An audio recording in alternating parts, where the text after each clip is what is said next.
India is deeply concerned at the deteriorating security situation and large-scale loss of civilian lives in the ongoing conflict. The 7th October terror attacks in Israel were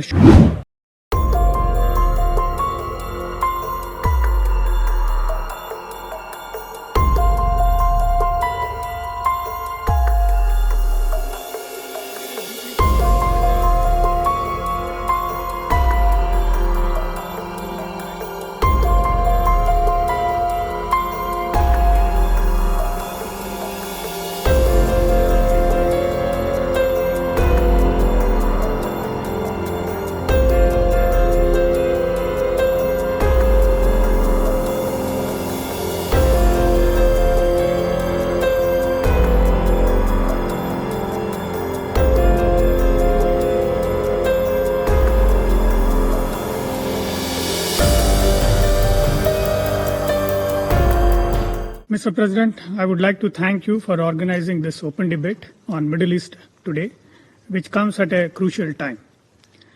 India is deeply concerned at the deteriorating security situation and large-scale loss of civilian lives in the ongoing conflict. The mounting humanitarian crisis is equally alarming. The escalation of hostilities in the region has only exacerbated the dire humanitarian situation and has once again underscored the fragile nature of the ceasefire. The 7th October terror attacks in Israel were shocking, and we condemn them unequivocally. Our Prime Minister was one of the first global leaders to have conveyed his condolences for the loss of lives and prayers for the innocent victims and their families. We stood in solidarity with Israel at their moment of crisis when they were facing these terror attacks. Mr. President, we have also expressed deep shock at the tragic loss of lives at the Al-Hali hospital in Gaza, where several hundreds of civilian casualties have occurred and thousands injured. Our heartfelt condolences to the families of the victims and prayers for speedy recovery of the injured. Our Prime Minister clearly spelled out that those involved must be held responsible.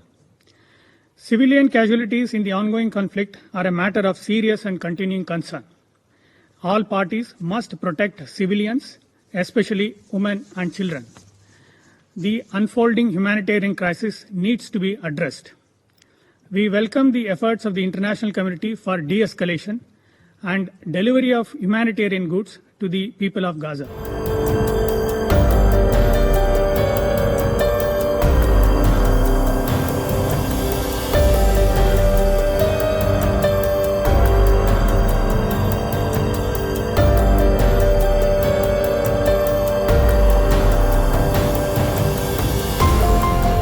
India has sent 38 tons of humanitarian goods, including medicines and equipment, to the people of Palestine.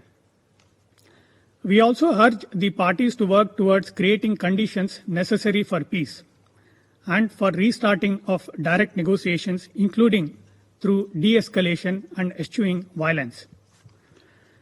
Mr. President, India has always supported a negotiated two-state solution to the Israel-Palestine issue, leading to the establishment of a sovereign, independent, and viable state of Palestine, living within secure and recognized borders side by side in peace with Israel, taking into account the legitimate security concerns of Israel.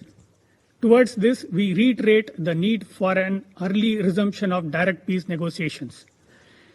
We also continue to support the Palestinian people through our bilateral development partnership, which covers a wide range of sectors, including health, education, women's empowerment, entrepreneurship, and information technology.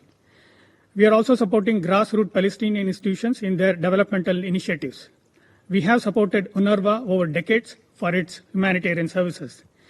In these challenging times, India will continue to send humanitarian assistance to the people of Palestine. Mr. President, current escalation has once again underscored the need for immediate resumption of credible direct negotiations between Israel and Palestine. Every effort must be made to create conducive conditions for resumption of these talks. We welcome all efforts of regional and global players aimed towards restoring normalcy. To conclude, let me reaffirm India's firm commitment to achieving a just, peaceful, and lasting solution to the Israel-Palestine issue.